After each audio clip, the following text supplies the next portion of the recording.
Hoy lunes, en Noticias en Flash, la opinión de Juan José Rodríguez Prats. Bueno, pues aquí está ya licenciado Rodríguez Prats. ¿Cómo le va? Bienvenido, buenas tardes. Muy buenas tardes, mi querido Hugo. Pues yo quisiera profundizar y tratar de transmitir mis puntos de vista sobre el tema del Poder Judicial. El día de ayer empezaron a circular las revistas para mí más importantes en el análisis político-cultural de México, Letras Libres y Nexos. Las dos coinciden en las portadas sobre el Poder Judicial, con noticias pues un poco alarmantes, porque aquí Letras Libres dice: lamenta el fin del Poder Judicial independiente después de una reforma fraudulenta y unas elecciones antidemocráticas. A manera de una esquela, ¿no? A manera de una esquela. Pero este está igual, porque aquí dice requiem por la transición democrática. Me parece que son estudios profesionales muy bien hechos, muy bien sustentados, que nos hablan de las consecuencias de lo que puede tener esta reforma. Hablan de la curva de aprendizaje, hablan de los rezagos, hablan de las distintas esferas de la impartición de justicia. Y me parece que el que va a ser, si es que no sucede algo, el presidente de la Suprema Corte, Hugo Aguilar Ortiz, declaró algo que me desagrada porque está cobijándose en el argumento de que lo atacan porque él tiene ascendencia indígena. No es cierto. Yo en lo personal, a mí no me importa cuál pudiera ser su condición humana o su condición étnica, si sabe derecho. Se habla nada más de Benito Juárez como presidente de la Suprema Corte, pero se ha olvidado de un gran mexicano, un gran escritor, pensador, Ignacio Ramírez, el nigromante. Lo fue con Porfirio Díaz, fue presidente de la Suprema Corte con Porfirio Díaz. Para mí eso sería totalmente intrascendente si cumpliera el perfil de ser un perito del derecho, que yo no veo que lo sea. Le he seguido sus declaraciones, vi su entrevista en los distintos medios, y sinceramente yo no veo un proyecto. Y estos autores, junto con estudios del Instituto de Investigaciones Jurídicas, están haciendo un análisis, porque yo me atrevería a afirmar que el Poder Judicial es el poder que requiere más conocimiento especializado.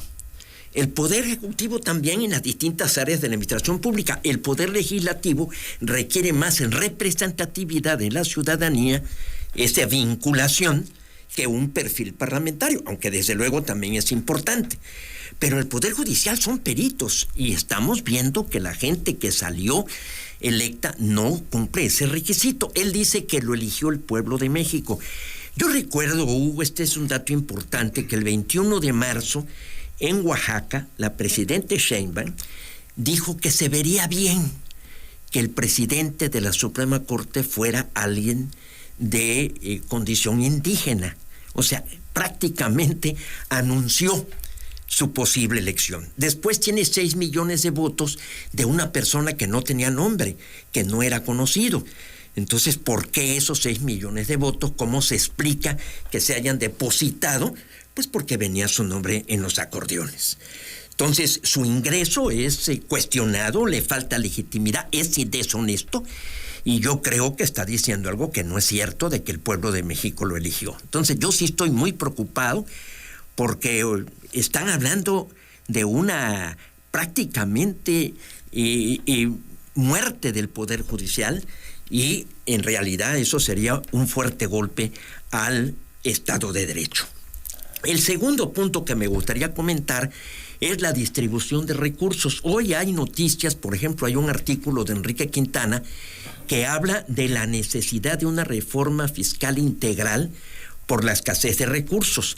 Hablan del problema de Pemex, que cuesta una cantidad brutal, costó el sexenio pasado 336,000 millones de pesos anuales, y ahora está Claudia Sheinbaum en pláticas con iniciativa privada, con Carlos Slim. O sea, tal parece que se está utilizando el esquema de la reforma, pero no dentro del marco jurídico. Entonces, eso es muy preocupante. ¿Por qué tener que hacer así las cosas? ¿Por qué una fachada de una legalidad teóricamente irrespetuosa de ese concepto que manejan de soberanía, pero a su vez hay la salida de invitar, porque no puede el sector público sostener ese gasto? Ahora, hay un dato que a mí me preocupa, porque también demuestra que se dio una información que al final de cuentas no fueron confirmadas por los hechos. Hoy se informa que ya el costo financiero de la suspensión del Aeropuerto Internacional de la Ciudad de México rebasa los 10,000 millones de pesos.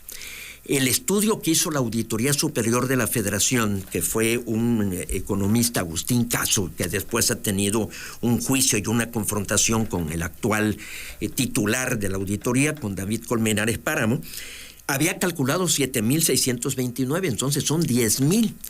Y él señaló una cantidad que cada vez se confirma más, de 331,000 millones de pesos el costo de la suspensión del aeropuerto. Quiero decirte que esa cantidad implica, o sea, alcanzaría para cubrir el presupuesto de Tabasco en un sexenio. Eso es lo que costó la suspensión del aeropuerto. Y aquí se había dicho que era por un problema de corrupción, pero resulta que van 120 auditorías y no hay ningún expediente ni ningún caso, ni alguien que se haya procesado por corrupción. Entonces, esto fue simplemente una ocurrencia. Desafortunadamente, yo siento que tenemos ocurrencias o estamos sufriendo las ocurrencias, tema al que abordaré un poco más posteriormente. Y esta semana también vamos a tener la comparecencia el jueves de el hijo del Chapo Guzmán, de Ovidio, que hay una enorme expectativa. Inclusive la presidenta pues se ha anticipado para informar que no está dispuesta a simplemente acatar lo que allá se investigue si no hay las pruebas suficientes en contra de alguno de los políticos que se están mencionando. Te decía yo de las ocurrencias, Hugo, porque escuché la frase del gobernador Javier May que dice que la Cuarta Transformación llegó para quedarse. Yo no sé si esta frase habría que equipararla con la que pronunció Fidel Velázquez hace ya muchos años, que dijo: por las armas llegamos y por las armas saldremos. O sea, aquí nos quedamos y se acabó la posible transición.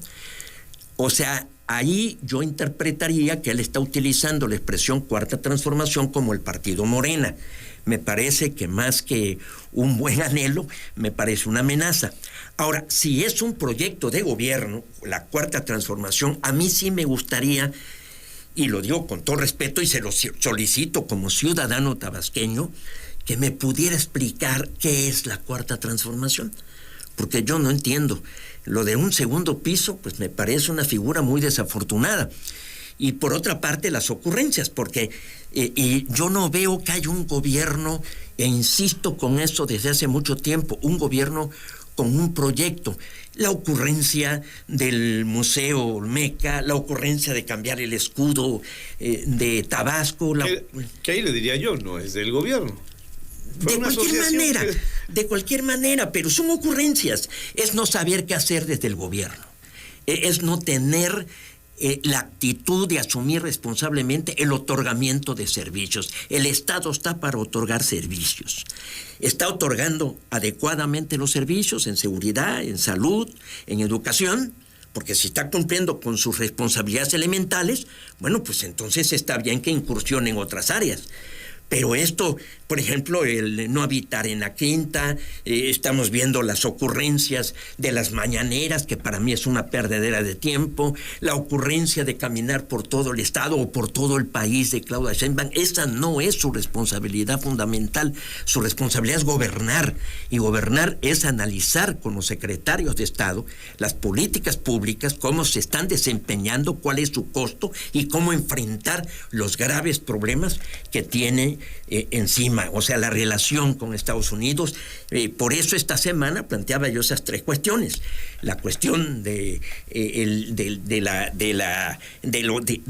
Poder Judicial, que hubo una manifestación, ahora se habla de este nuevo término, es que